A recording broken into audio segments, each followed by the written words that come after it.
Garderners House by Cabinet Fanny Noël Diogo Lopes Architects in THôNEX, Switzerland.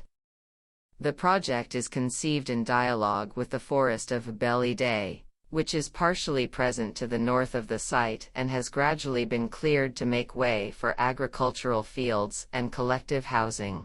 The initial gesture was to propose a clearing surrounded by a series of trees. It extends the presence of the forest while enhancing the wildlife and flora of the place. The volume primarily serves as a complement to the vegetation circle with its curved facade, which incorporates a fountain evoking a Nympheum. It provides a new shaded leisure space open to the residents.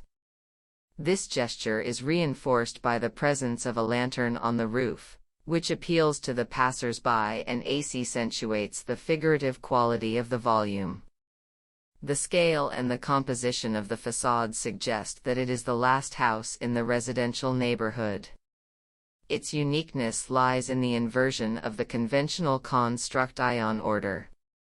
A delicate folded wooden facade, coated in blue stain, extends the sky down to the base of the clearing and dresses a more robust series of terracotta brick walls on the inside.